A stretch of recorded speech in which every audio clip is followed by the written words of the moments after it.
This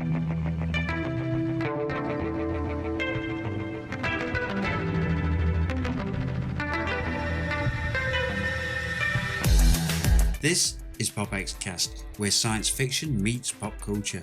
We're a geek podcast for geek culture, so are you ready to get your geek on? Sit back, relax, step out of your TARDIS and warm up your chimichangas because this is PopXcast. I'm Ryan Dombrowski. I'm the Ninja Fat Man from Doom Ninja Podcast, a podcast member of the Gonna Geek Network. Just like the show you're listening to now. The opinions expressed are those of each individual host. Check out all the other podcasts at GonnaGeekNetwork.com. And get ready, because geekiness begins in 3, 2, 1. You are listening to PopXcast, where science fiction meets pop culture. Captain's Log Supplemental. PopXcast.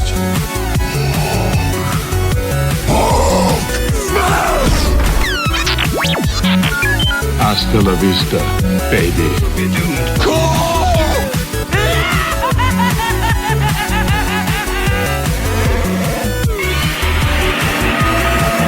By the power of Grayskull, Autobots, transform.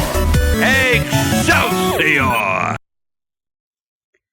And welcome, everyone. This is PopXcast coming to you live. And no, it's not February, what you see in the actual ad here on it. But it was Super Bowl weekend. So we figured we would get Team PopX a week or a day off, if you will. So we're recording this tonight on February the 8th, 2017. Joining us here, this is episode number 47 coming to you, and this is going to be a fun one. It's going to be a very retro nostalgic show. So if you're into 80s nostalgia, 80s retro, you might just enjoy tonight's show. So we're going to have the whole Team PopX is going to be here. We're going to have Lindsay on, we're going to have Mike on, and Austin Burke.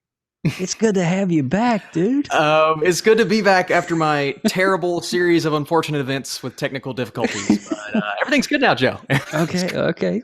This is so we've missed you, obviously, and I know that the past couple of weeks have been very trying on you, trying to get this resolved. And I'm glad that our amazing tech team over at Apple was able to get you fixed up and get finally, man, after weeks. Oh, man, I bet it feels good to be back in the saddle, though, right? Oh, it does, dude. Listen, I'm here. I'm ready to go. I'm, fingers crossed, never going to miss again, but that'll probably happen. So Yeah. Well, it's just like, it's kind of funny. We were talking before the show that it was like the curse of PopX. I don't want to say anything. It's been so bad. It started with me with my internet connection. And as you guys know, for the past month, I've been like cutting out right in the middle of the show. And I'm like, what the heck? So we finally got it all ironed out and sorted out. And so this past weekend was Super Bowl weekend. And so, Austin, were you rooting for anyone in particular? Well, let's just say I wasn't rooting for the Patriots, but guess who won, Joe? The Patriots. It's great. Look, we're both Steelers fans. We understand the pain. Yes. But you have to respect Tom Brady for how good the guy is. I know this is PopXcast, but can we talk about that comeback? As much as I hated it, it was pretty epic. It was pretty epic. Pretty cool. I mean, he pretty much defied anybody that said anything negative about him ever. And I'm not a Patriots fan. Like you said, I'm a huge Steelers fan. I've been a Steelers fan since I was a child, and my family's family has been Steelers fans. But anyway, I enjoyed it. Before we go into the actual show itself, what was your favorite commercial from PopX 51? I mean, from Super Bowl 51. Are we talking strictly commercials, or can we do trailers too? Well, trailers are considered commercials during Super Bowl. So I know we're going to talk about it here in a few minutes, but I'm just going to say Stranger Things. Okay. We'll stop right there. Yeah. So it was actually that would be my number one as well. Yes, I'm just saying. So yeah. All right. So hey guys, welcome to PopX, where science fiction meets pop culture. I'm your host, Joe Burke, Central Florida's seasoned comic book nerd and retro enthusiast. We would like to welcome everyone joining us live here on PopX.live and Geeks.live, and especially over in the chat room on our YouTube live channel. What's up, Mr. Michael Murray? And come hang out with us and join the conversation at PopXcast.com.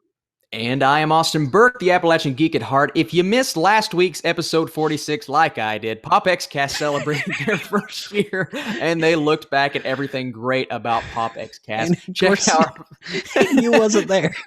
Nope, I wasn't there. I listened to it, though. It's fun. I missed out on a lot of good things. Check our official website at PopXcast.com for this and other great past shows from PopX. Also, be sure to head over to Google Play and or iTunes. Click that subscribe button and catch up on some amazing shows from PopX Archive, like I did last week. While you're there, leave us a 5-star rating and review. We certainly appreciate it. What's up, Joe? How you doing, man? Look how red my face is. You got me rolling over here, dude. I can't help it, All man. right, with all of that, let's go ahead and go into the news. We'll be right back. Don't go nowhere. Extra, read all about it. This is PopX News, coming to you live right here on PopXcast.com. Oh, shoot. Really, Mike? He's not even moving.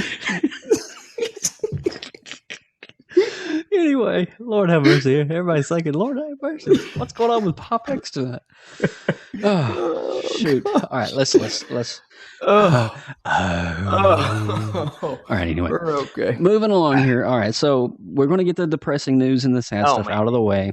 It looks like 2017 is, it's going to happen as people that we know and love and have favored over the years. We heard this past week, just a couple of days ago, that actor Richard Hatch, who was known for his amazing role as Captain Apollo in the TV series Battlestar Galactica, he did pass away on Tuesday. According to his manager, Michael Kaliski, Hatch died around 1:30 in Santa Clarita, California, and with his son Paul by his side. Now, Kaliski did say that the 71-year-old actor had been battling pancreatic cancer, according to a statement from his family. Can we just say screw cancer so much? I mean, I lost a personal friend of mine of 16 years just a couple of weeks ago from pancreatic cancer, someone that I known from the Blue Man Group community for 16 years. And I just want to give a shout out to Mr. Andy Sir Pepsi Reynolds. He was with us in New York when we were there, and it's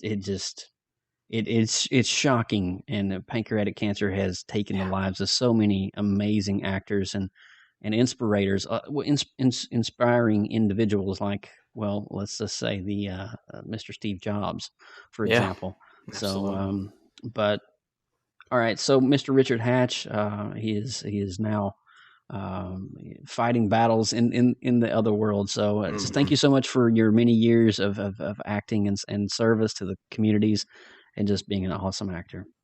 Absolutely, man. Yeah.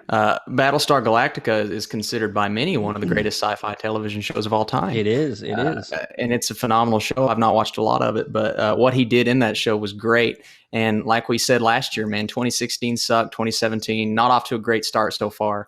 And he's a guy who's really going to be missed in the acting community. Before you go to the next one, though, we want to give a big shout out to Mr. Zachary Blum hanging out with us. He's actually from the Blue Man Group community. He's hanging out with us over in the YouTube live chat room. That's awesome, man.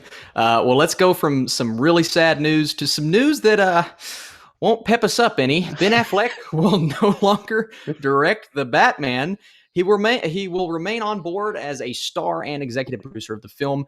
There has been slight differences of opinion with the studio for some time, indicating that he was more concerned with perfecting the script before going forward. While the studio had concerns about hitting the release date, Affleck said, performing this role demands focus, passion, and the very best performance I can give. It has become clear that I cannot do both jobs to the level they require. Together with the studio, I have decided to find a partner in a director who will collaborate with me on this massive film.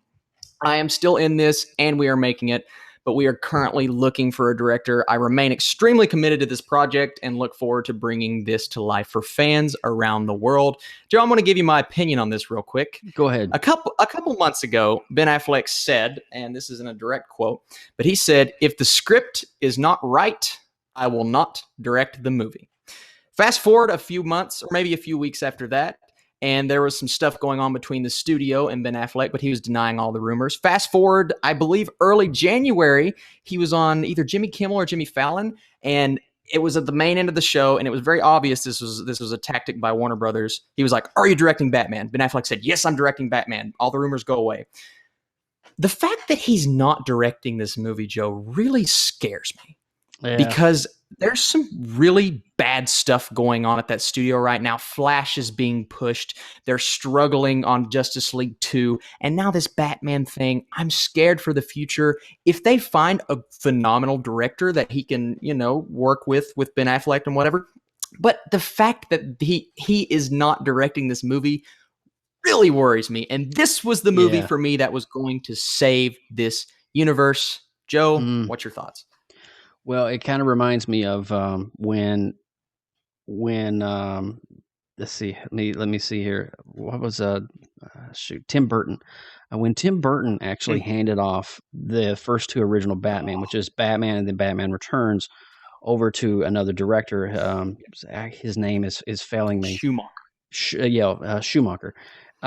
It was just you could tell that there was a difference in the ballpark. There was something different going on in the franchise.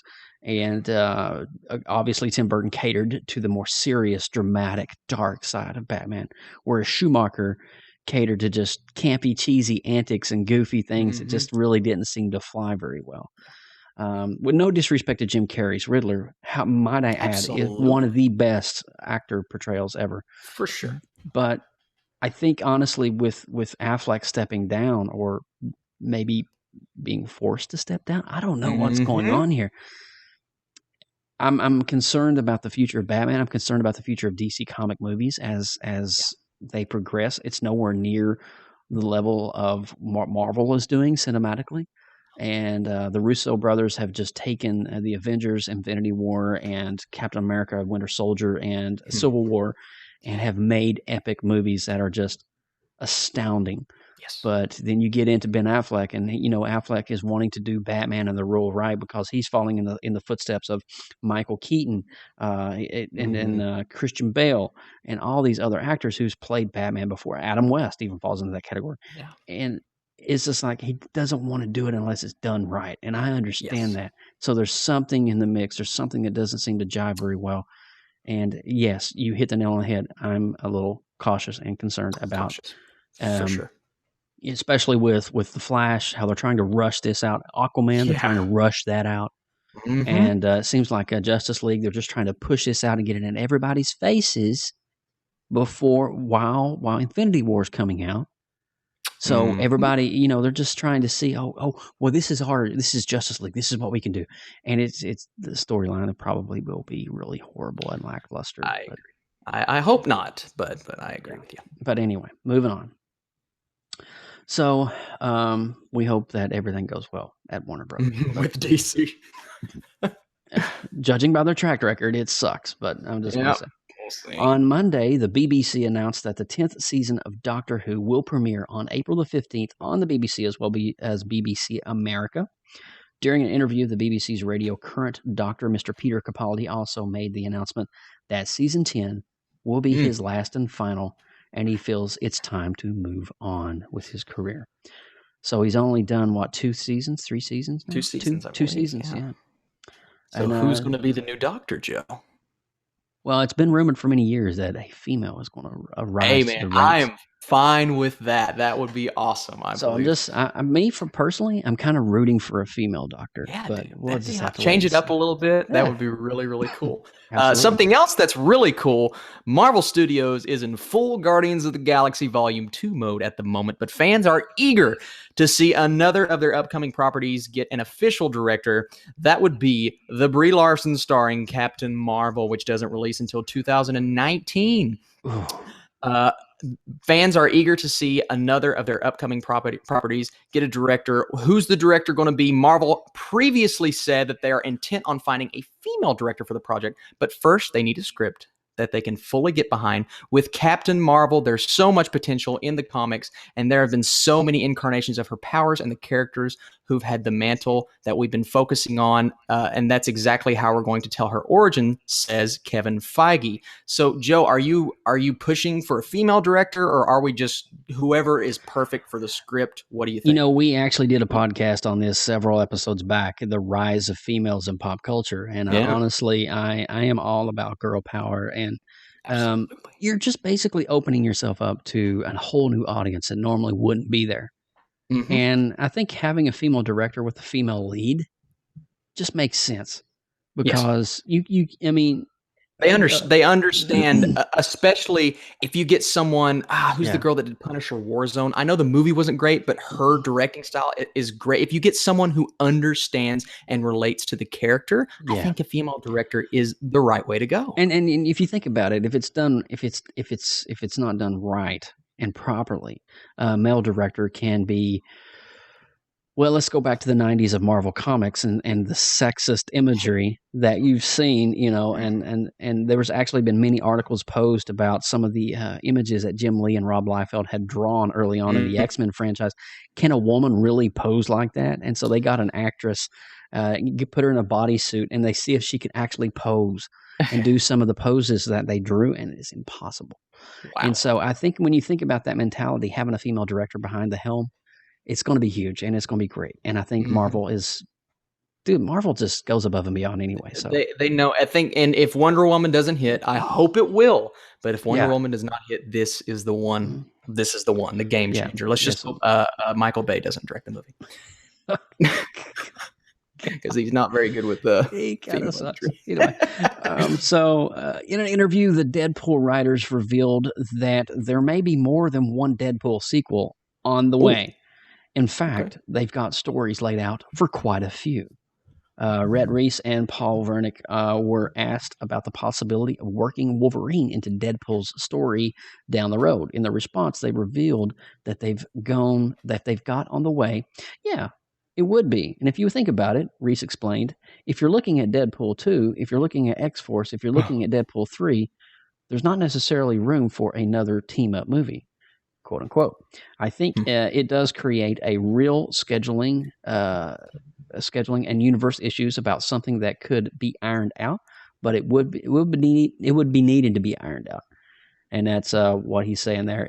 Mr. Reese himself is talking to a reporter.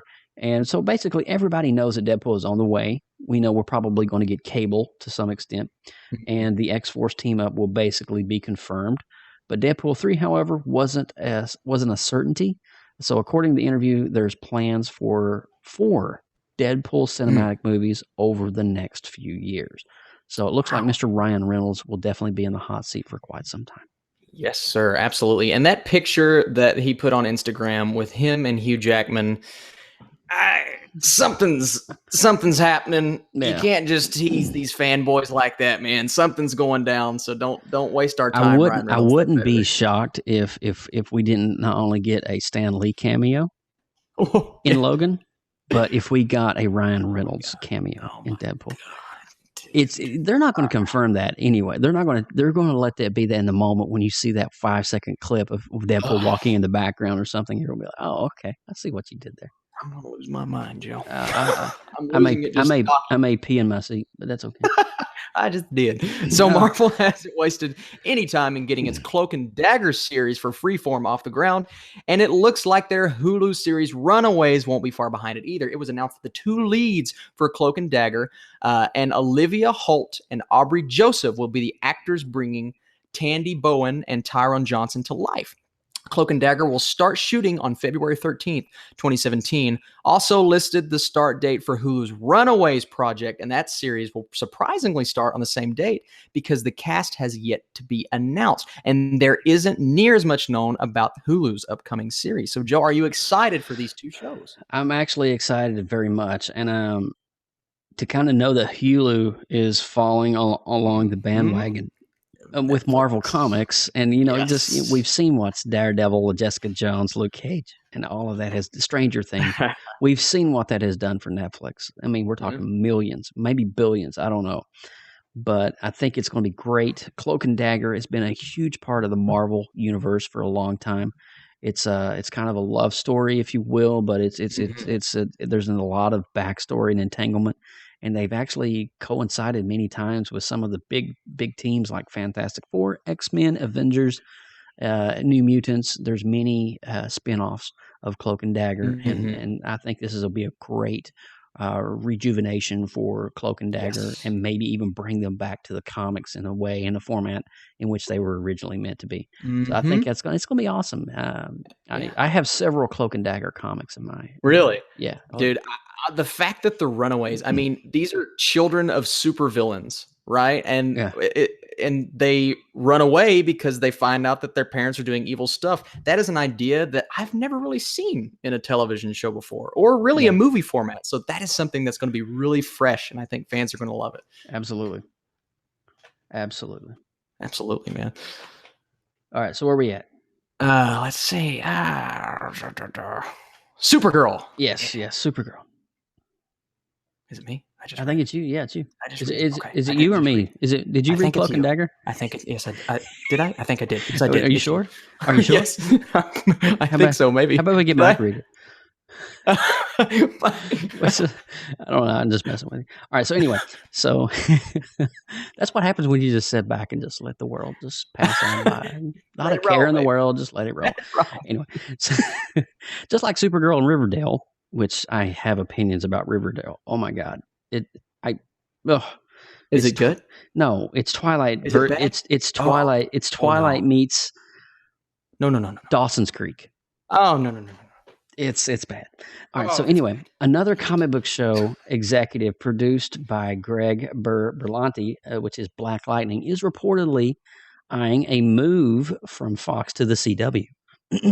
If the move were to take place, Black Lightning would presumably take place within the shared DC Universe multiverse of Supergirl, Flash, and Legends of Tomorrow and Arrow. So Black Lightning is actually one of these brand new, I don't want to say brand new, but he's been around in a while, but they're trying to find a way in which they can introduce him. And so it would be like this character will be like bringing Shazam or one of those kind of characters to the multiverse of, we kind of like to call it the Arrowverse, because Arrow kind of spawned, Flash and Legends and all this.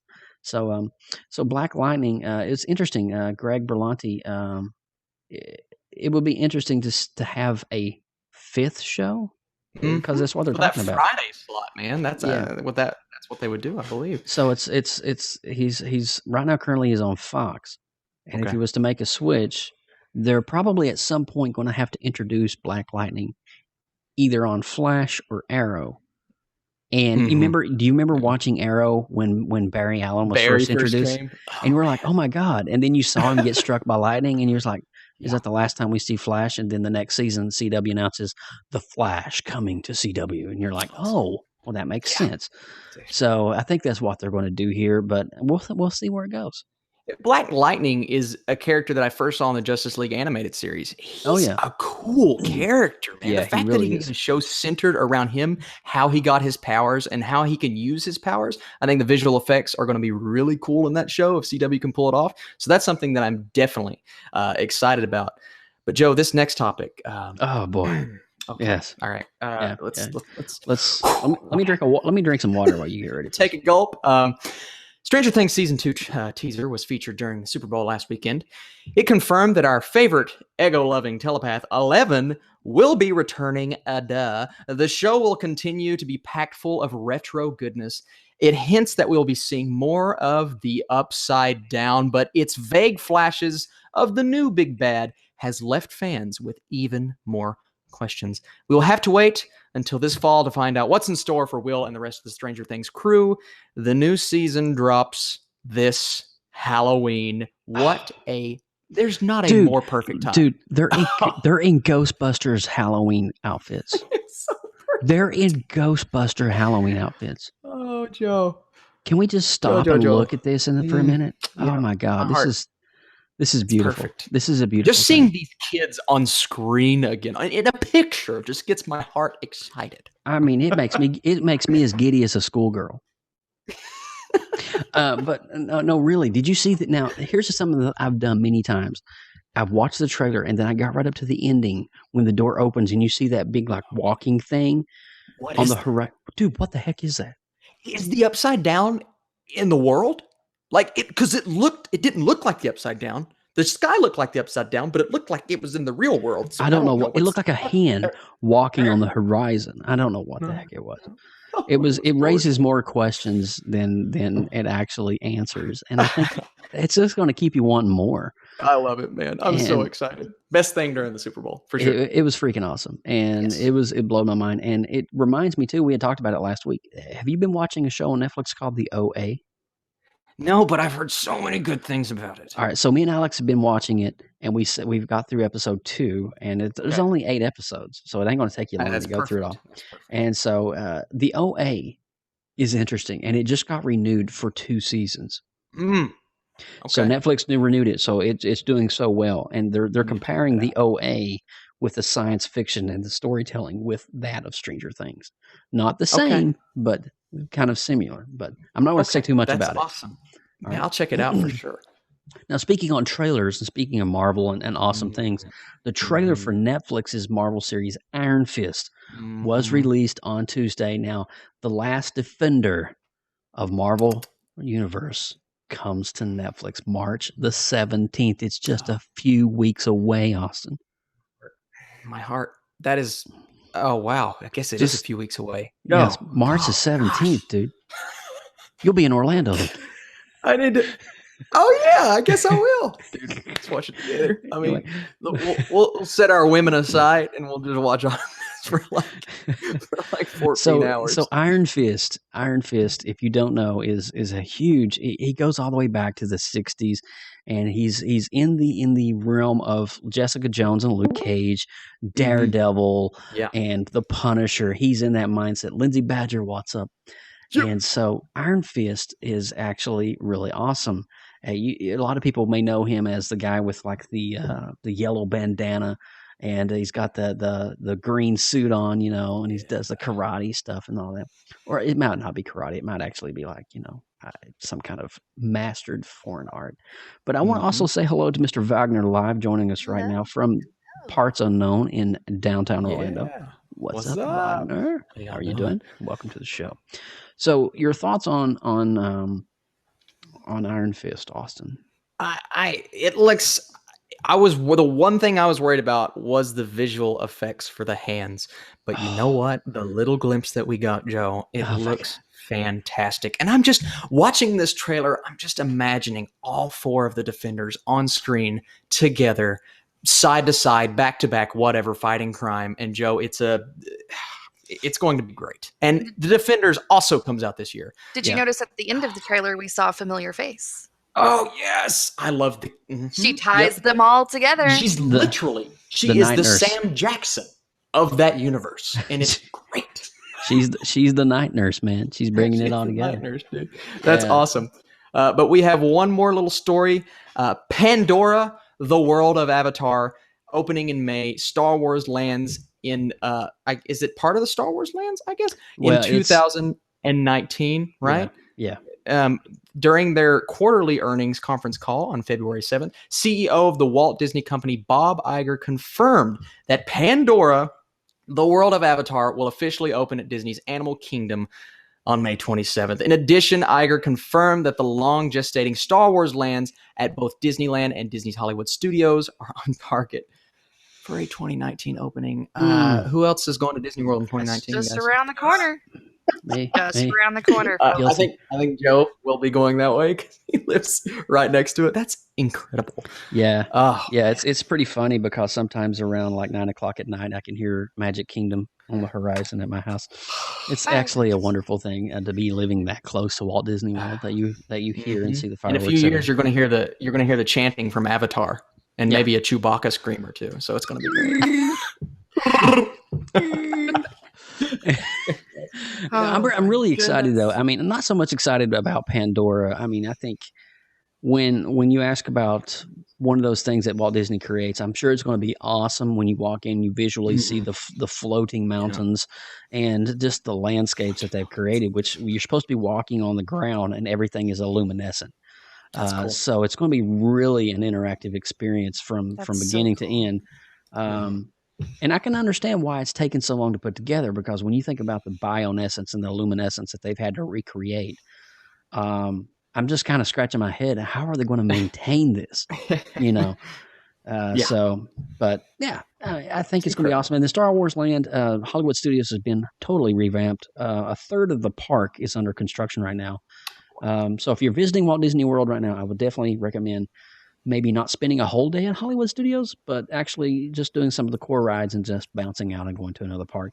Because half the park is under construction, basically. Everything from backlot tour to Star Wars land is basically, they've gotten rid of Lights Motor Action, the backlot tour, everything in the back is totally Is gone. the Tower of Terror shut down yet or no? It's still going. They haven't converted it to Guardians of the Galaxy yet. So somebody go, if you want to ride it, go ride it, because it won't be there very much longer. Yep. Well, it's the only Tower of Terror I think left. I'm not sure about Hollywood Paris. I don't really have a thumb on the overseas parks, but anyway, moving along here. So we're officially going to go into this segment of the week, which is going to be really cool and retro. And so the way we've done this is we've actually let every person from PopX come up with their own top 10 list. Now, none of us actually cheated and looked at each other's. We've been, pulling stuff from our childhood and from our past. And Austin, of course, wasn't growing up in the 80s, so we had to kind of give him a little bit of a bye. So we kind of let him go into the early 90s. But there's nothing wrong with that, okay? Cheated. He cheated. Well, he's just a wee lad. Well, and I'm kind of a what would you call Lindsay's it? A crossover? I'm in the middle. You're right in the middle. I wouldn't say a fence sitter per se, but I've got a little bit of 80 and a little bit of 90 mixed in there. What's up, Stacy? How are you doing, my dear? Hey, Stacy. Welcome. So we got to give a shout out. Stacy, Wagner, Zach, and Michael are hanging out with us tonight. And of course, Miss Stacy is a great friend and supporter of PopX, and so is Wagner. Wagner gave us a shout out earlier on his show. Yeah, so thank you for that. You rock, man. Thank you. So, all right. So moving along with the show here. So what we're going to do is we're actually going to go in reverse. So our number one, we'll give it to you last. Okay. So kind of building up, if you know, we're going from our least, and we got our top 10. So we're going to just kind of go through this. So I am actually going to start, and then Austin, then Lindsay, then Mike. Okay. And so one of the shows that I remember when I'm thinking of 80s and I'm thinking of retro, and I don't know what it was about mechanical things that were artificially intelligent and enhanced. Like you think about Knight Rider, for example, Michael Knight, and the car called Kit. I mean, everybody wanted that car, and especially with the thing in the front. I still want that car.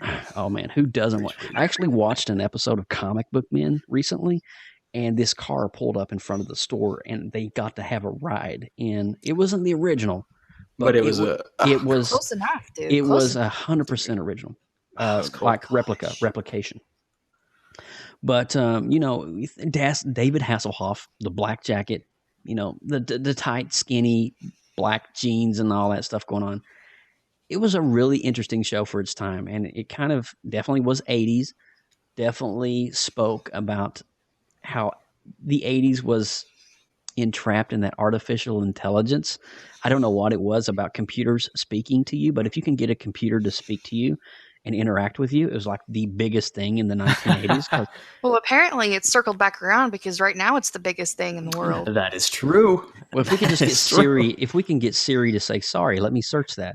That would be great. Knight Rider. Siri's not Knight Rider. If Siri was Knight Rider, you would be ending up in a lake. It's true. But we do we have Google Home and Alexa and all that, and they're we do. Constantly we're getting there. But I think at the end of the day, it was really cool, and it even influenced individuals like Steve Jobs. When Steve Jobs was getting ready to unveil the Apple II, what was the one thing he wanted before he came out on stage? He wanted the computer to say, "Good morning, Steve." And I think having that computer to talk to him, especially after the advertisements that he had rolled out. Remember the post-apocalyptic advertisements of the lady swinging the sledgehammer into the screen and exploding, and it's some kind of weird Ridley Scott production or something. It was that big thing, and I keep thinking about Knight Rider like that. It was a great show. Me and my father would sit down and watch it, and so that's pretty much my spiel on my number 10. Nice. That's awesome, man. So I know this is changing the tides a little bit, but let's talk about my number 10. Home Improvement. All right. You guys ever watched Home Improvement? Oh, yeah. The early days of Buzz Lightyear were glorious, guys. I loved the chill nature of this show. Tim Taylor and Al made for an awesome on-screen duo. Their interactions were great. Whenever he would go to the fence and talk to I loved everything about this show. It may not be the best show on TV at the time, but it did a great job of launching Tim Allen's career. And for those reasons, I think it was a really good comedic show, but it also had, of course, the family values as well.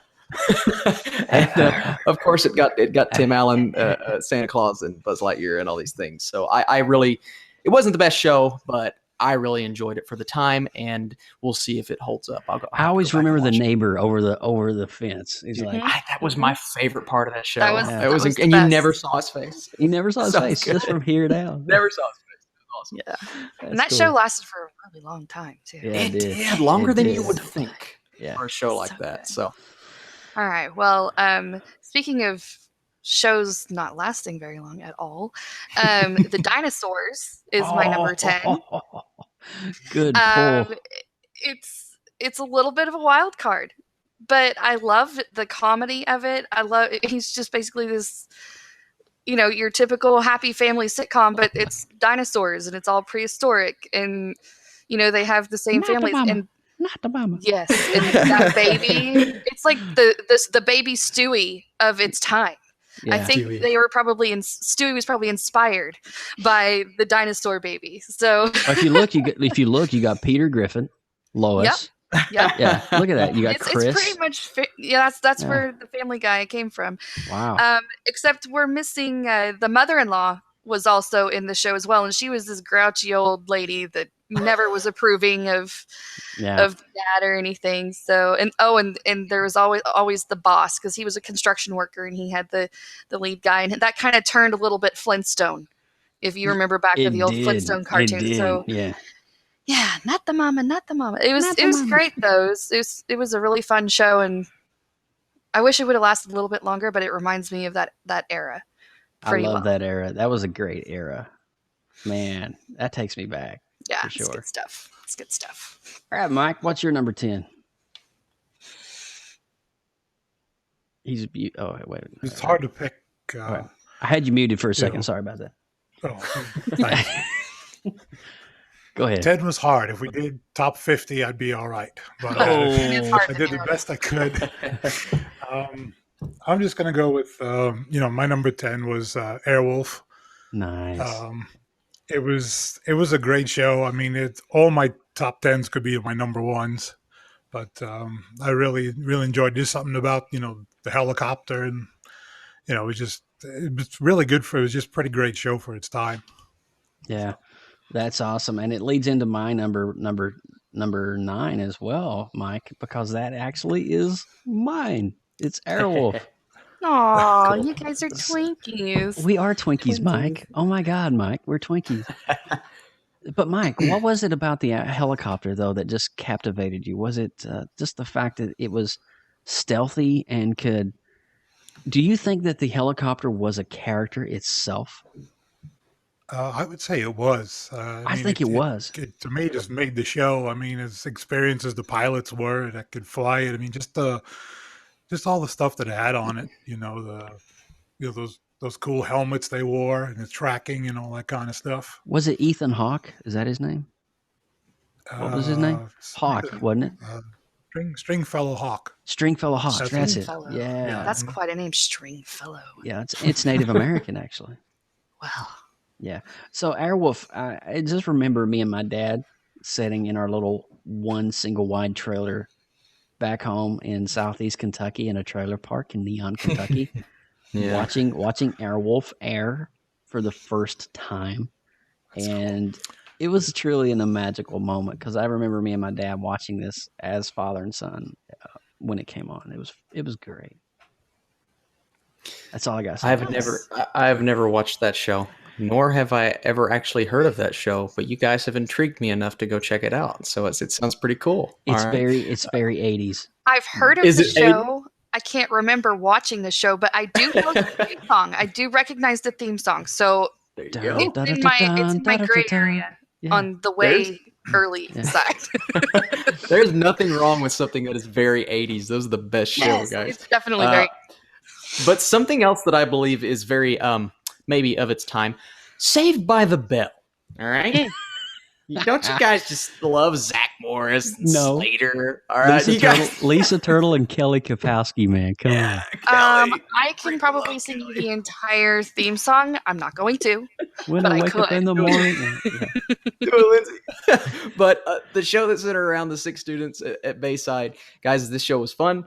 The trouble that they would cause was always fun. I watched reruns of this show when I was in high school, so it was very. I wouldn't say relatable to me because I never really did anything that they did, but it's definitely a classic for me, and it's something that you go back and you watch for fun. Does it hold up today? I don't know. I've not watched it recently, but these are 80s and 90s shows. Don't. Hey, I have definitely that. Not the I have that shirt and that umbrella, so I mean, don't wear that all the time. I don't think there's a lot of people that are allowed to walk around with their shirt unbuttoned. But you can. But look, his sleeves are rolled up. Well, yeah, that matters. that's when you would peg your jeans. I don't know if you know what that terminology is, but you would actually you would curl your jeans up and then you would peg them and you would roll them up and they would be like that. If you pegged your jeans in the 90s, you were like boom sauce. I mean, it was like on like Donkey Kong because I mean, one if you were rocking the Calvin Kleins or the Guess and they were pegged. Done. And I was the exact opposite. I was the Jinko jeans, as wide as you can get them and as low as you can get them. Oh man! now we really can't agree with Dustin Diamond's choice of career post Saved by the Bell. No, we don't talk about that. Let's just say that there's a lot of meat involved. Good Lord. He was a chef. Good Lord. Lindsay Badger. Yes, well, my number 9 is actually the longest lasting live action sitcom on Fox, Married with Children. It's okay. That's a good one. It's so good with the clueless daughter that's super slutty, the little brother that's not really that little and he's super dorky all the time, like a little bit of a troublemaker. The wife is nothing but boobs and air in her hair. Oh my God. Yes. And then you have the washed up football star, woman's shoe salesman that's always coming up with these silly antics that totally fail in this comedic sort of way that always, it's just good stuff all the way around. Yes, I remember watching this on Fox. So good. Back in the day. And their neighbors. Their neighbors were like on point. It was great. Yeah, that was good It stuff. was a good sitcom comedy, and I remember this. It was on Friday nights exclusively, and it would kind of lead into, or was it Sunday nights? And it would lead into The Simpsons and their whole big night of entouraging shows. Mm-hmm. Very cool stuff there. So, Mike, what is your number 9, my friend? You're muted, Mike. Mike. Mike. Sorry. It's all good. Lot going on here. I'm trying.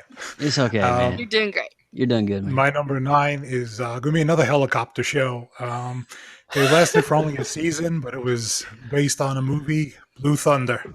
Get to the chopper. Oh, yeah. Yeah, I remember Blue Thunder.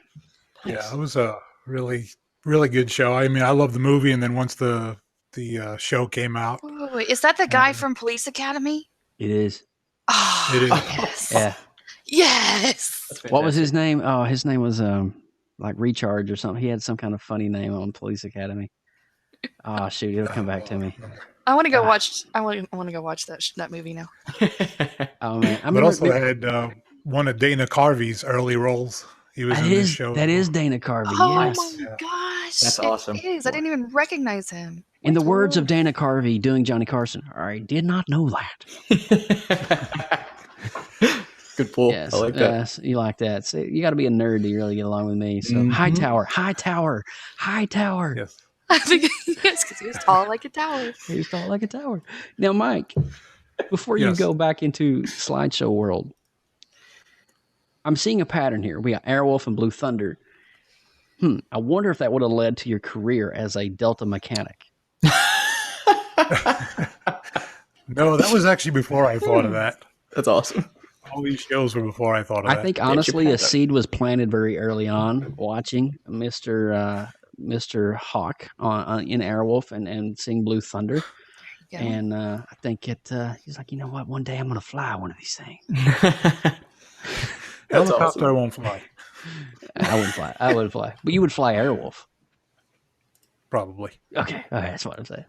All right. So leading into my number 3, we're up to number 3 now. And so Quantum Leap. Number 8? Number 8. I'm sorry. Yes. I'm going in reverse. You guys We're are time traveling. We are time traveling. Quantum Leap. Now, this show was one of those shows. Now, I caught the reruns. I didn't actually catch the live airings as they came out on NBC. Yeah. But this show was one of the shows that literally helped me through high school and through parts of college. Just watching, Sam and Al and Gushy, which is his little thing. He would help him go back in between times and stuff. A great show. He got to be so many iconic people and do so many cool things in his many years. And I remember actually watching the finale of Quantum Leap on television when it aired. So I had caught up to the actual live show and was able to watch the finale of the entire series. That's cool. It was really neat. It was really cool. And it was a great show. If you've never seen Quantum Leap, it was definitely a good one. I remember watching the reruns of this show and I was totally hooked on it.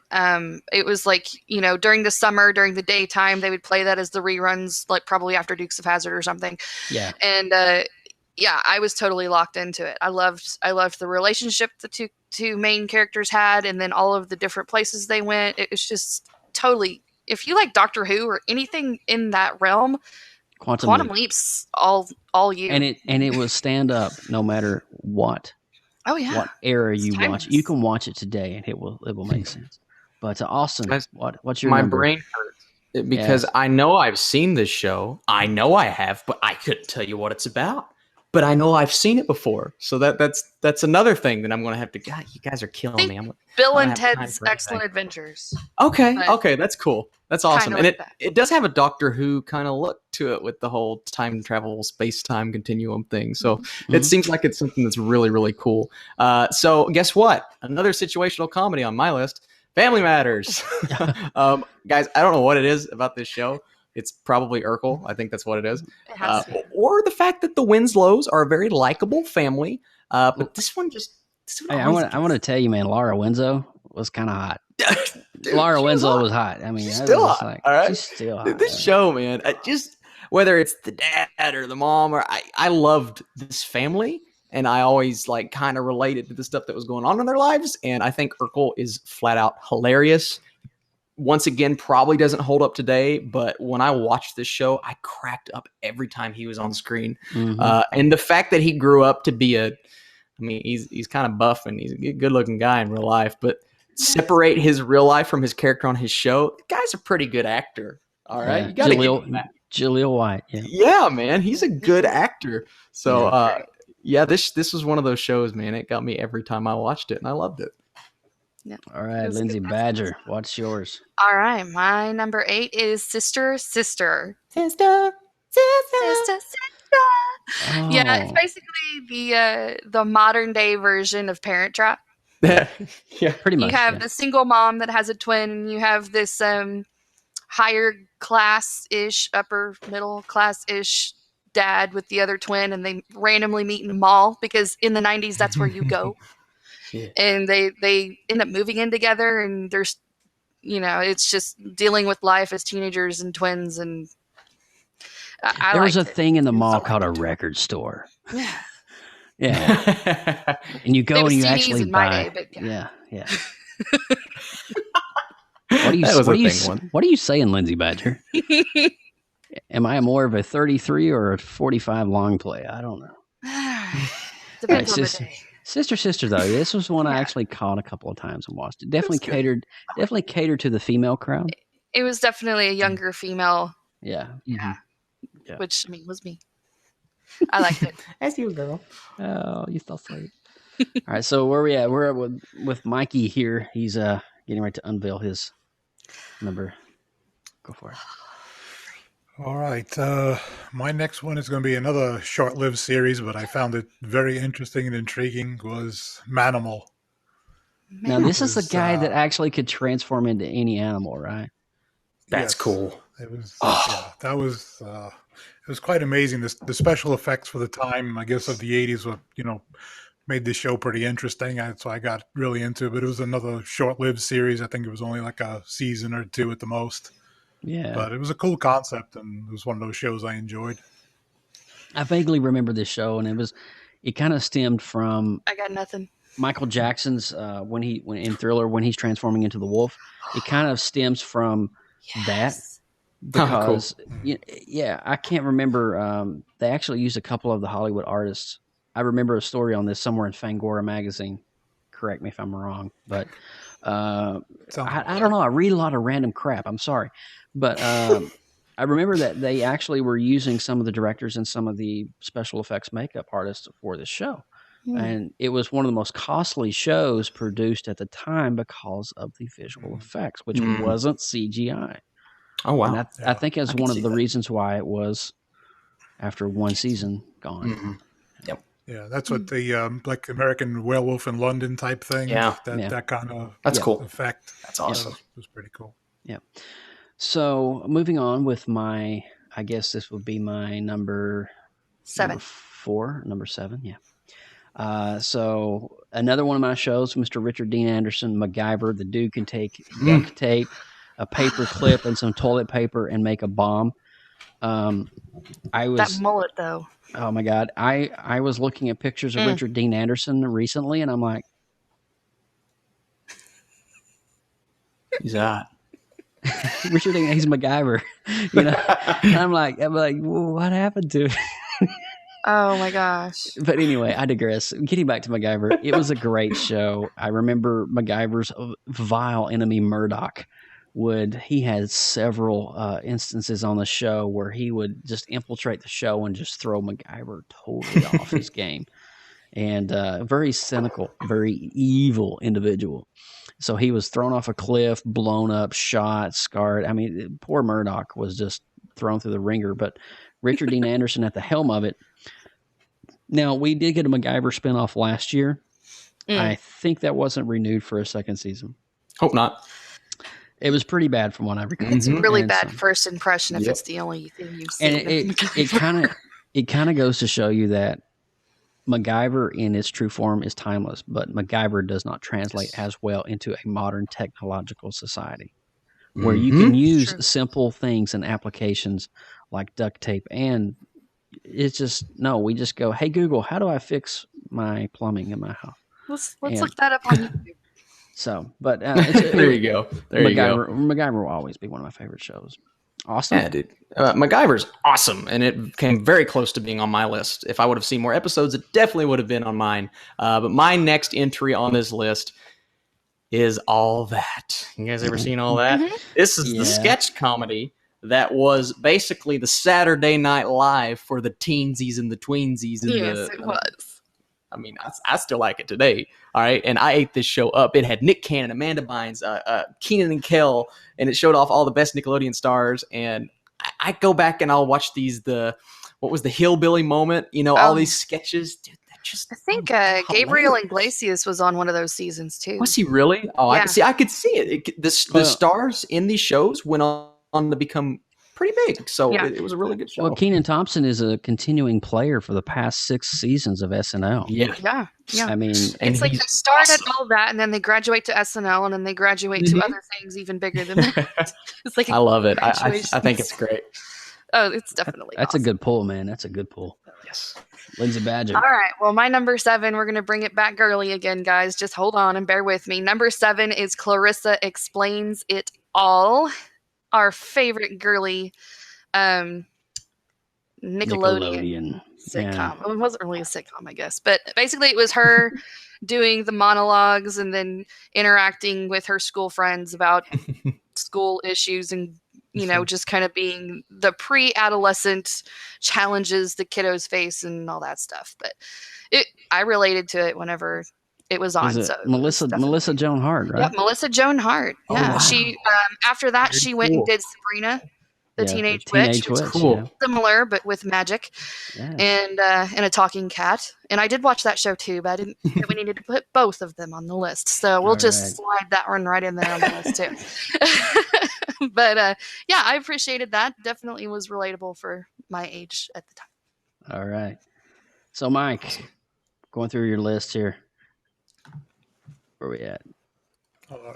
There we go. All right. There we go. All right. This is my next one is going to be when we first got cable. When cable was new, I was exposed to one of the greatest shows I couldn't stop watching, which is Double Dare. Oh, with Mark Summers. Oh, my God. I love Double Dare and Family Dude, Double Dare. I couldn't wait to. All right, who wanted to go? Who wanted to go down the mouth?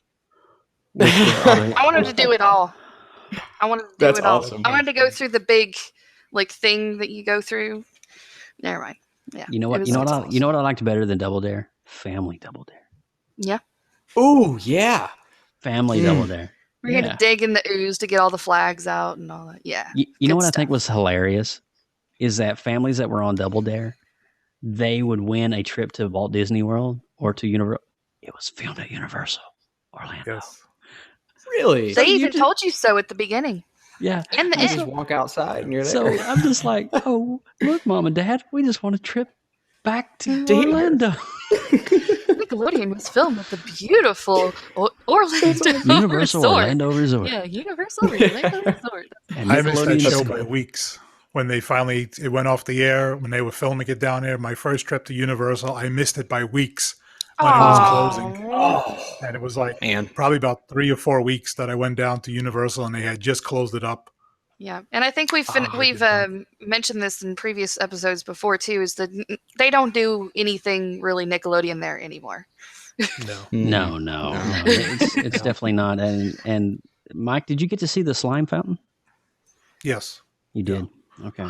Oh, that's where the Blue Man Theater is now. That's Blue Man right there took in that front. over. Yeah. Blue Man Group took it over. So I realized that we looked down and I was like, holy crap, it's 10 o'clock. But we're going to go over about 10 minutes this week, so just bear with us as we get through the rest of our lists. But these are some fun stuff, and we're really, really fortunate that you guys are hanging out with us and enjoying the show along with us and reminiscing about some retro 80 things. Mm-hmm. But my next on my list, and this will be my number 6, is My Secret Identity.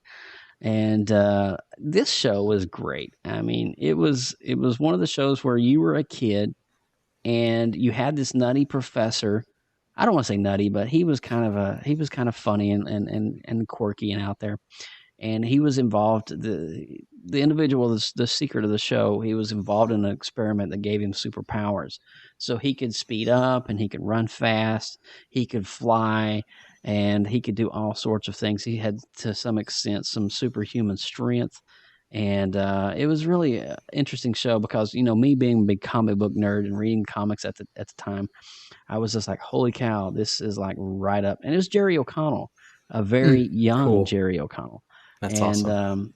So it was really interesting seeing that. And I only think it lasted for like 2 or 3 seasons, but it's definitely on my radar. It was a Saturday morning show. So it would come on right after the cartoons because cartoons were usually cut off around 10 or 10:30, and then it went into the live action shows like Power Rangers and My Secret Identity. Go Power Rangers. I mean, you just look at the logo, you could just tell it screams 80s. Absolutely. Something else that just screams of its time, but it's absolutely timeless at the same time. That didn't make sense. The Incredible Hulk.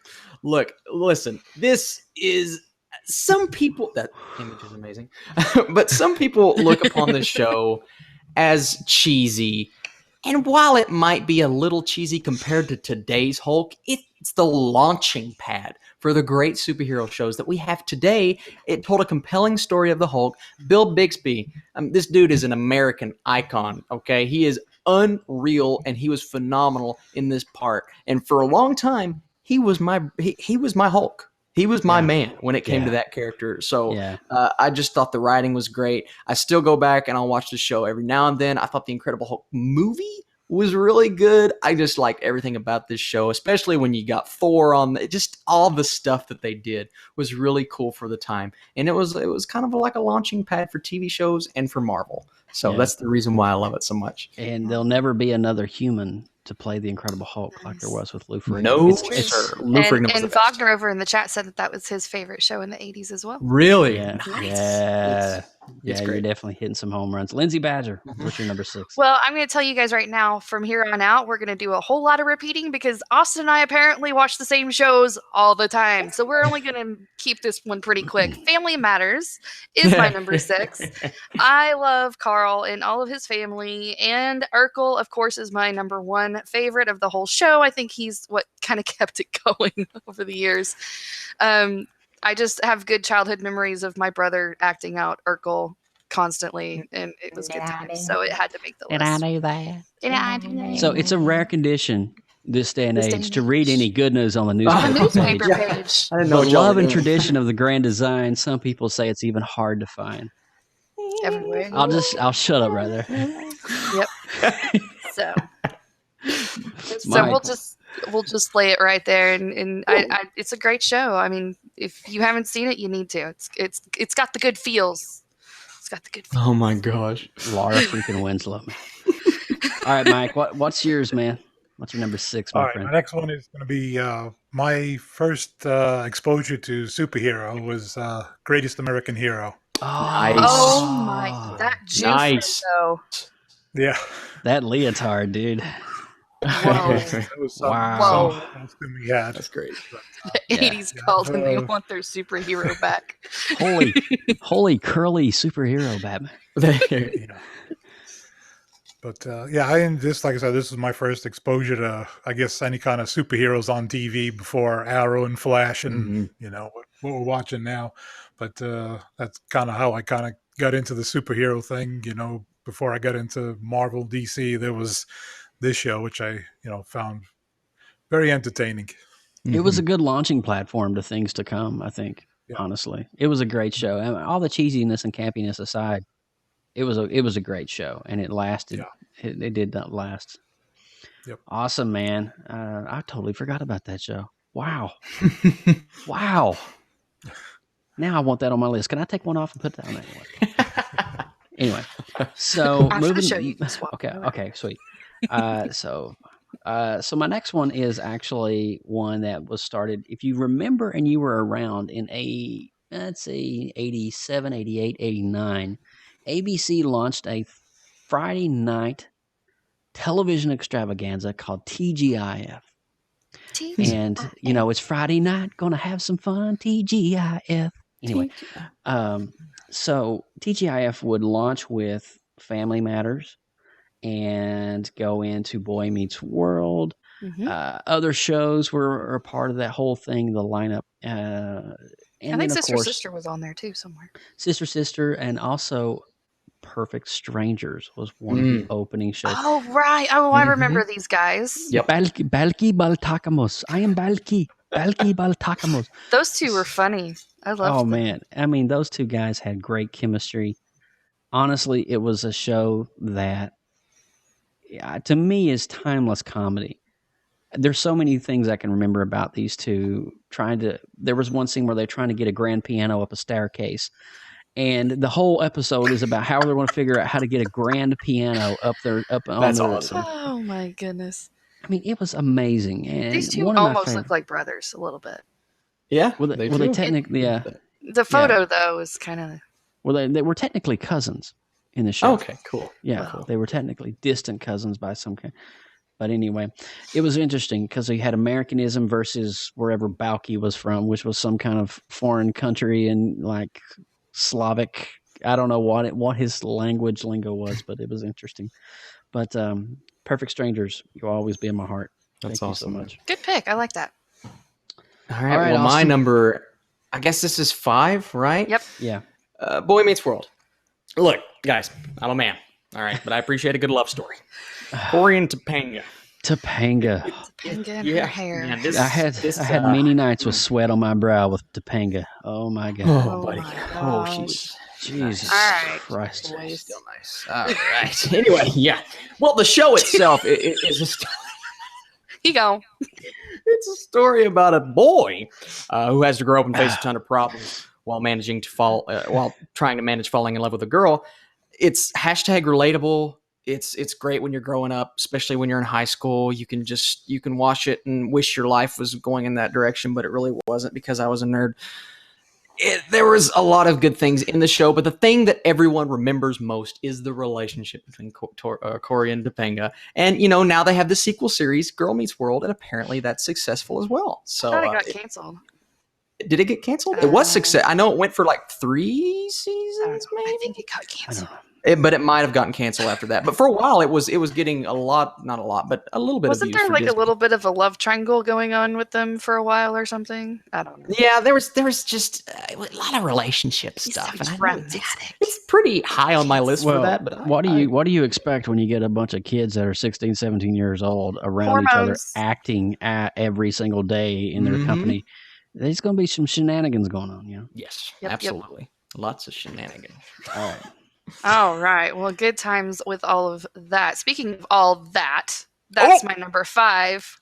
That's good. Segue. That's really good. Wow. That's my number 5. And you guys, my favorite skit of this show, I know, Austin, we talked about this a little bit earlier with the different people that are on the show, but my favorite all-time skit from that show is Good Burger. Oh, Good Burger. Yeah. Welcome to the Good Burger, home of Good Burger. Can I take your order? That's so good. I mean, they got a whole movie based off of that skit. Yeah. And it's horrible. It's a horrible movie. Yeah, it's terrible. But they got one. I mean, it's kind of like the SNL movies. Power of how good they work together. And I know that they did a bunch of different skits together on that show that were just magic. Yeah. And Nick Cannon is also another big name that came off of there that did a lot of really good stuff too. And I know you mentioned Amanda Bynes too, and I think she's just disappeared. Where the heck did she go? She gone. She gone. Yeah. But a lot of good memories. I want to go back and watch some of the reruns and get some good laughs and remember back. Remember when? Yes. Remember when. So leading us into Mike, what is yours as well as? All right, as Lindsay and Austin are going to have about the same ones, I think we're going to kind of almost start having the same ones soon. Yeah. So, You've been warned. I'm just going to kind of breeze through this one, so I'm going to go with one of yours, Joe, with Knight Rider. Oh my God! Look at that 80s tux in that hair, dude. Man. He's got a fresh perm going on. Yeah. I mean, you gotta love the car and just everything that it can do. Even so, it wasn't really realistic. It was, it was great for the times. It was great for. I can't disagree. And just look at the console on the front of that car. I mean, every button does something. Did Knight Rider and Baywatch cross over at all? No. Oh, they I should. didn't think so. No. I know that was his next thing. There's a big gap in years. No, but strangely enough, Mr. Hasselhoff is really popular in Germany with his electronic 80s music. Very. Yeah. I just can't wrap my head around that one. But so we're moving in. We're hitting the home stretch, guys, and we want to thank you guys so much for tuning in as we're extending a little bit on PopX this week. So my number 4 would be one of the greatest shows I think ever to come out of the 80s, and that is Alf. Alf's good. Alf. Mm-hmm. Here, kitty, kitty, kitty. It was so popular, he got a cartoon show too. He did. Awesome. He got his own cartoon show. He had his own 18-inch plush doll that you could buy in the department store. Notice I said department store. There was no online stores at that There time. was no online stores. There was no Supercenter Walmarts. It was a department store, and you went to Pennies. Yes, yes. We went to Roses. I don't know if you had a Roses. But Wagner says no, not Alf. Yes, Wagner, there will be Alf. For me, growing up as a child of the 80s, very young, I think Alf came out in like 86, 87. It was just one of those shows that really just captured my heart. You had this character you never had seen before on television. And it was just really awesome. It was a cool storyline. How does an alien interact with an 80s family? It was very interesting and unique. And to this day, I think the stories and just the comedic parts and properties of the show stand out. I know it's cheesy. I know it's campy. And it might not be somebody's top 10 list. But for me and my childhood and where I was at as a child growing up at that period, Alf was definitely in my top 5. Yes, sir. And moving on to something that as a child really affected me, even though it might be one of the cheesiest shows of all time. It's actually the definition of cheese. Full House. Look, the audience, Oz, the dialogue, the hugs, it's just so of its time. But I grew up with Full House. This was the on-screen family that I related to most. I can't help to put this on the list and put it so high because I just liked watching the adventures of the Tanner sisters. Is that weird? I liked seeing what the family went through. I thought Joey was one of the funniest dudes on television, and I thought Uncle Jesse was one of the coolest cats in town. You know what I mean? But this family was just awesome, and no matter how crazy things were off screen, the show itself was really good, and it was popular enough to get Fuller House, which is even cheesier than the original show. Cut it out. Yes. But it's awesome. Yes. I love it. Good stuff. All right. Well, my number 4, we're going to do a repeat again. Home Improvement. Rock on, sister. Yeah. Jonathan Taylor Thomas. Yeah. Yep. The number 1 heartthrob of his time when he was on this show. Yep. All the girls were bonkers, just like the Justin Bieber. Mad crazy. Now, I wasn't super into it, but I thought he was kind of cute. I was more into the comedy part. Like, I loved, the backdoor Wilson. You can only see like that much of his face. So JTT was your bag of sugar, right? He was on the top 10 list. I don't think he was like number 1. Yeah. But he was up there. But yeah. You gotta watch him for the hotties, right? Hey, Austin's got the Tanner sisters. I can have JTT. You can have it. Yeah, we'll give you that. Yeah. All right. All right, Mikey. All right. It's one of my favorite science fiction, longest running for me for 7 years was Star Trek Next Generation. Oh, nice. Sir. That was when the CW used to be UPN. They used to show this. It was on for a long 7 years, and I just barely missed the original series, and then once this started, and then kind of led into the rest of Deep Space Nine, Voyager. But this is kind of what started it for me for the Star Trek. Got me into the movies, and then one of the future shows. Nice. I was reading an article, and this will coincide with because Star Trek is on my list in my top 5. But you know that Patrick Stewart changed the way Americans said the word data. Because up until 1989, everyone said data. Yeah. But when Patrick Stewart started saying data, everybody, American-wise, began saying data as data because of Data the character. Does anyone else struggle with Lamar not singing "Butterfly in the Sky"? I can go twice as high. Just take a look. I mean, there's Reading Rainbow. You just can't separate the two. And actually, they did an episode on Reading Rainbow about the makeup for Next Generation. So That's it was awesome. a crossover of awesomeness, but I still can't separate the two. And there was also a crossover with Mr. Rogers and the Incredible Hulk, where Mr. Rogers went on the set and met Lou Ferrigno. Whoa, I didn't even know that. That's awesome. I'm going to have to check that one out. All right, so getting back to Mike, I couldn't agree more. Star Trek The Next Generation, holy cow. And we'll talk more about it here shortly. but definitely a good pull, my friend. For me, my are we on number 3 now? I think Doogie Howser, MD.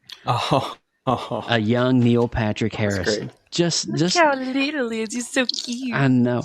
This was one of the first things I learned to play on the piano was the Doogie Howser MD theme song. You know, da da da da da da da da. Anyway, that's cool. I'm not going to do it, but it was so cool because I remember at the end of every episode, Doogie would find a quiet time, go to his computer, and do a journal about his day that he just had. And some of his journals were very heart-wrenching about his reflections on society and what he was seeing from the eyes of him and being just a child genius prodigy. How old do you think he was, character-wise? It was, I think he's like 12 or 13. Yeah. Yeah, he was very young. That's pretty young to be seeing what he's tween teen. Yeah, that age. Austin Burke. All right, so this one's kind of a cheat because it was late 90s, but Seinfeld! It's crazy! Hey, man! What's in those chicken nuggets? Airline food! Hey. This show is it's making a little bit of a resurgence now because it got on Hulu and it got super popular again, and now all the teens and tweens of this generation is watching it. But it's considered by many to be like the best comedy of the 90s. The writing, the jokes, the situational comedy. They made the smallest things an episode. The tiny small things, the theme of an episode. Oh. I found that as genius. I think it's one of the funniest shows ever. And all 4 of these guys you see in this picture, well, 2 or 3 out of the 4 became like comedy legends. All right. These guys are still doing comedy today. Love the show. Love the actors. And Seinfeld's great, guys. I love it. And we got the Soup Nazi. Thanks to Seinfeld. Man. That's the best. It's my favorite episode. So basically what you're saying is Seinfeld, yada, yada, yada. Awesome. It's a show about Nazi. Yay. Unbelievable. But I digress.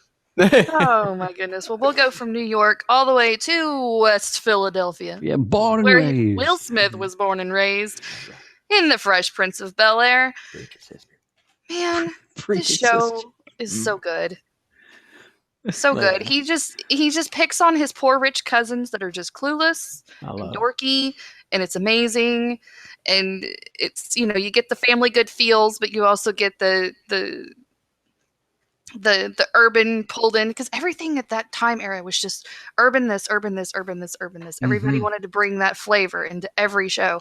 So you definitely rocked that. Plus he was super famous before with being a rapper. So you got that pull into that too. So, I mean, it's goofy. The outfits, oh Lord, those outfits. They were so bright and shiny. And actually Family Matters was to be the culprit for introducing African-American culture into sitcom culture. Yes. And Family Matters was a kind of that catapult platform. So we got shows like Fresh Prince, In Living Color, Martin. Yeah. So we got all these great shows that are just spawned from that. Yeah. It's definitely a good one. I enjoyed it. Mikey, what's your number 3, my friend? All right, I'm going to go with another one that's kind of came off your list a little bit, which was a kind of special show for me because it was something I shared with my dad. We enjoyed watching. It was Alf. Since we kind of double the talked Alf. about it already. Yeah. So it was something that we kind of connected watching together, and and I know years ago that was with being such a big thing between the plush. They actually had the Alf telephone. They did. And that was something I bought for my dad for his birthday. So he loved it and he used it. And so we had a good time watching that show. How about this, Mike? How about the whole show tonight we dedicate to your father? I love that. Yeah, That's man. sweet. Dedicated to your father and his memory. And I never got to meet him, but my God, it sounds like somebody I would have just totally got along with. That's awesome. That's great. But awesome show, man. Awesome pull. That's great. So, guys, we are entering our number 2, our top 2. And so we are getting down to the nuts and bolts, the nitty gritty, the grits and cheese, the shrimp, and I don't know what the hell I'm talking about. So my number 2 is actually Star Trek: The Next Generation. And this is, for me, my dad is a Trekkie, and I could not wait till Saturday night. Getting in front of the television, Mom would pop some popcorn and make a little finger tray or whatever you wanted to call it.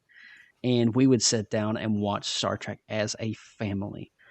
And it was one of those shows where they didn't have to use profanity or swearing or nudity or anything. Of course, none of that's going to be on in like 1990 anyway, but this show is timeless and was just done amazing. And one of the greatest things I think I've ever seen Gene Roddenberry do.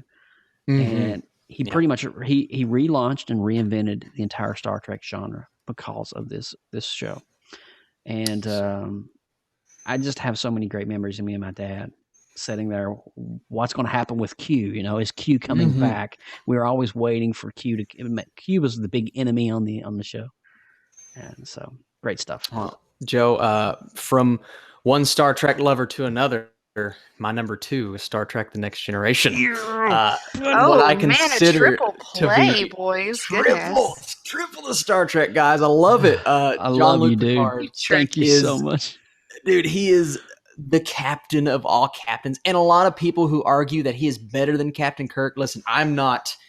I still like Captain Kirk, but I'm not going to argue with that because this guy is phenomenal. The show was full of adventure, drama, fun, and it's just one of those shows that with the fun also comes great acting, great dialogue, great showrunner, and the stories were always good every single episode. And it didn't have a lot of filler. That's one thing that I think shows today do a lot of filler episodes, but every show in this series mattered. I'm a huge Trekkie, and like everybody else here, I watched Star Trek: The Next Generation with my dad. He's a huge Star Trek fan. This is his favorite show, I believe, of all time because he's seen every single episode. And the first time I ever saw it was with him, and we watched all the first couple seasons together.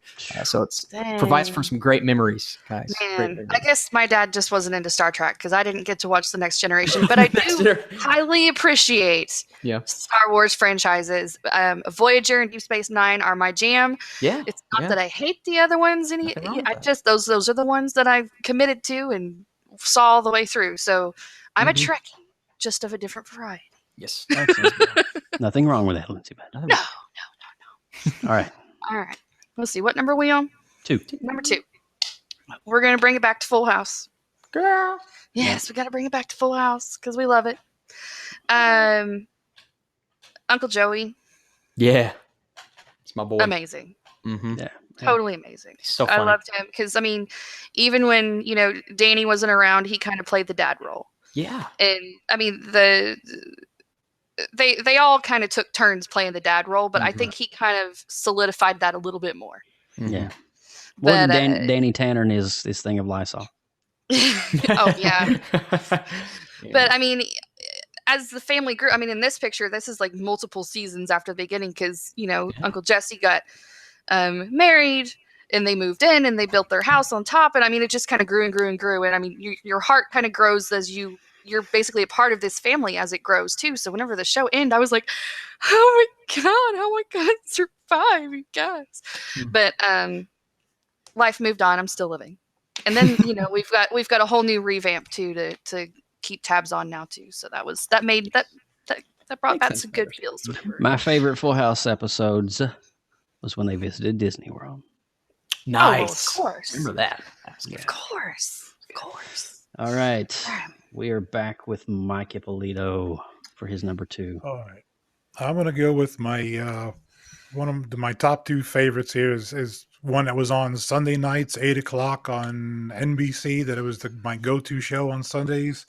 Was Amazing Stories. Oh, dude! Okay. Steven Spielberg produced show. I mean, I think the show was about an hour, and it was broken up into 15-minute segments of just little short stories, and every week was a different story, and it was one of my favorite weekend shows to catch. This was the days before the DVR. We had to actually watch live TV. I was in front of the TV on Sunday nights, 8 o'clock. Catch this show. This was that show had so much meaning in 1 hour. Yeah.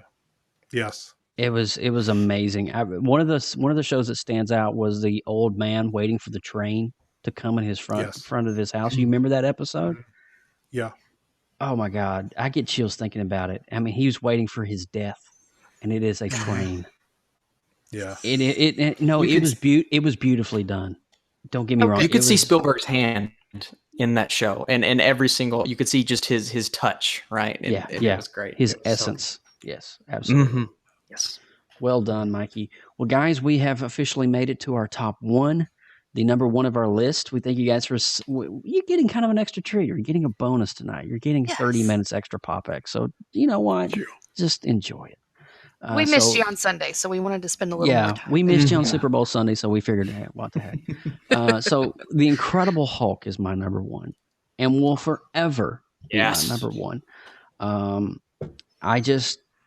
You know me, if you know anything about me, you know that I'm a huge Incredible Hulk fan, that he is a part of my life wherever I go, and that I'm always connected to the Incredible Hulk. It's an amazing thing for me because I remember as a child sitting in many situations watching Lou Ferrigno just Hulk out and just wanting to be that and just wanting to feel what that feels like. And in the eyes and the minds of a 7 and 8 year old, boy growing up in the 80s, it was I don't know, I can't even explain it, but it was just one of those moments that just really catapulted me into the man I've become today. Even today, as a 37-year-old man, I still find myself collecting things of Incredible Hulk, not just things of this era, but things of the 70s and 80s in which I grew up. And it's truly awesome. And Incredible Hulk was just an amazing show. I can't. The writing, magic, man. It's childhood magic, and it seriously, it did change the course in which my life actually progressed. That's awesome, and in a good way because of this show. That's awesome, man. Yeah, that's fantastic. Well, my number one is the greatest show ever made. Not really, but The Fresh Prince of Bel-Air. I've seen every episode at least twice. I actually watched parts of season 5 again last week. So when this topic came up, I'm like, oh my goodness, I know which one's going to be my number one. Will Smith has always been one of my favorite actors. The show proves why. He's funny. The writing is smart. The fact that he breaks the fourth wall every few episodes is great. It's not the most, rewatching it, it's not the most technically sound show. There's one or two shots where maybe the mic was in the camera. Stuff like that. But I still love it. It holds a special place in my heart. Carlton and his famous dance. Every time it comes on, I do it with him, no matter who's in the room with me. It's my favorite. It's my favorite sitcom of the 80s and 90s, and one of my favorite sitcoms ever. Carlton. It's so good. It's not unusual to be loved by anyone. It's so good, guys, and it's just a triumph in sitcoms, and I love it. I love everything about it. So that's my number one. Yeah, it's a good pull, man. It just catapulted his success too. I mean, he's still just killing it to this day. He's Deadshot, right? So that's he's Deadshot. Totally. Oh my goodness. All right. So my number one is when you wake up in the morning and the alarm starts hollering, it's Saved by the Bell. So this show is kind of like the next level up from Clarissa Explains It All whenever you're talking about like kids and dealing with issues and at school, personal growth and all that stuff. I mean, it dealt with hard stuff like bullying, drugs, eating disorders, all kinds of serious topics, and then kind of made it a little bit lighter so you can deal with it and kind of, I appreciated that part. Because, I mean, it's fun to have a silly show, but it's also good to have some of those darker moments addressed, too, so that you can, feel comfortable talking about that stuff if you are dealing with that. But it kind of brings a little bit of a reality to teenage years are tough. Yeah. In general. Yes, ma'am. And there's lots of good stuff, too, like, running for class president and cheerleading and being the class clown and doing pranks and that kind of stuff. But there's also serious stuff, too, that, even on TV Preppy. they have to deal with. So I that's why I put that at my number one, because it gets the real feels. Yeah. Well said, Preppy. Thank you very much. All right, Mike, you are leading out the final number one of the night. What do you got for us? All right. Well, I'm going to close out with during the 80s when the UK was broadcasting Doctor Who. We had our American version, which was already said, and we're going to go with Quantum Leap. Nice. And nice. This show was one of my favorites. And I think that's kind of what got me into Doctor Who now, kind of like watching these old shows over again. I have all 5 seasons. Since they weren't available on Blu-ray, I just had them on DVD, but to watch it. And back in the 80s, I really wasn't into Doctor Who. I really didn't know much about it until, recently. That kind of, this show led me into, getting into Doctor Who now. So, but, that would be I think it was on I can't remember, I think it was Friday night. It was time for Dr. Sam Beckett, quantum physicist. Yeah. And it was just to travel and to be in all those different bodies. And one of my favorite episodes where he comes back as himself as a young kid. And I remember that one. Yeah. Okay. I also remember one too that actually touched me was he went into the body of a mentally handicapped individual. Do you remember that one? He was vaguely. I think he had Down syndrome. The whole episode. Yeah. That's cool. Very interesting. Very interesting how they wrote that. Yep. Wow, Mike, good pull, my friend. Good pull. Great sometimes list. Sometimes you just want to be like gushy and being, get with Ziggy and just merge the worlds and see where you can go into the multiverse. Yep. What a crazy show. Good show. Wagner over in the chat room says, where is Wonder Woman and where is the vintage Spider-Man show? I did love the Spider-Man show. I did not even think about that. Oh, the Spider-Man show was so cheesy. It actually smelled like fresh brie. It smelled. Cheesy. You All could even see the cheese. strings and the wires. Just gotta leave the Spider-Man show alone. I'm gonna say it was really hard to not throw more cartoons into my list. Yeah. I was like, nope. Yeah. Nope. Yep. But if we were to have actually fast forwarded back to 10 years into the 70s and the late 70s, where Wonder Woman and Spider-Man would actually. But all right, guys. So that is the show. Thank you so much for hanging out with us on this extended hour-and-a-half special. As always, if you see something exciting on the shelves or at your local comic book shop or in theater and around geek culture in general, be sure to drop us a line and let us know on our social media using our hashtag #YoPopX. If you use the hashtag, we could use your post and image on a future episode of PopX Live. So remember, hashtag #YoPopX. Also, guys, we are part of an amazing network called the Gonna Geek Network. For all things even more geeky, head over to GonnaGeek.com and check out some amazing podcasts on our home network. Yes. And we also want to say follow us on social media, Facebook, Instagram, Tumblr, Twitter, Pinterest. Of course, we're everywhere you can imagine, all at PopXcast. Email us, popxcast@gmail.com. We would love to hear from all of you amazing and faithful listeners and subscribers. Also, for future or past shows, check out our official website, www.popxcast.com. And I am Austin Burke at the Burkinator. Guys, it's so good to be back. If you have any free time, go on YouTube, type in Austin Burke, where I do movie reviews and reactions, or not. It's your life, not mine. He does good ones. You might want to check him out. That's all right. And you can find me, Lindsay Badger, at LR Badger, pretty much anywhere all over the interwebs. And I am Joe Burke, a.k.a. at Rotcav, ROTCAV on the internet. And, of course, hats off to the amazing Team PopX. As always, we got Mr. Austin Burke returning back from neither regions unknown. And we've got Lindsay Badger, who is a promoting Hulk. Boom. I like that. It's a good nickname.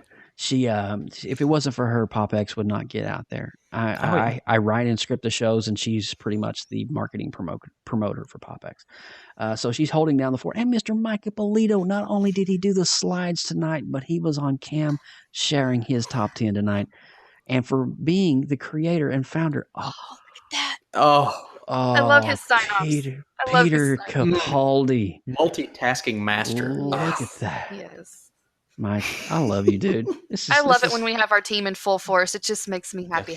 And before we sign off, we want to thank our amazing listeners and watchers and viewers and interactees over on our popx.live chat room.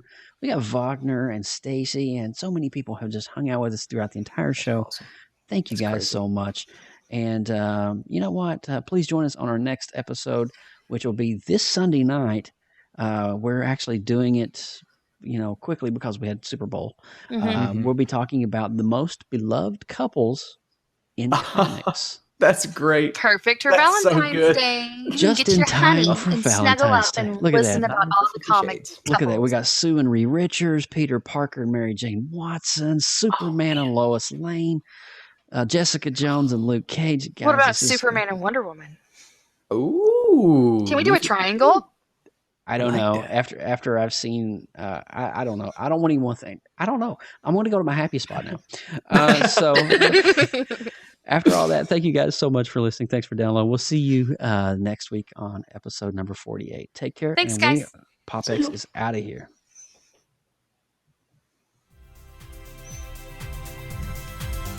Bye.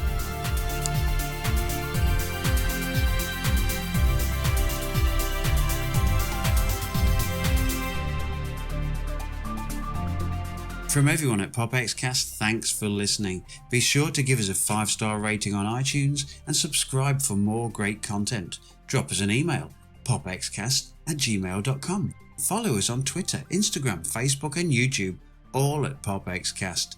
Get your geek on.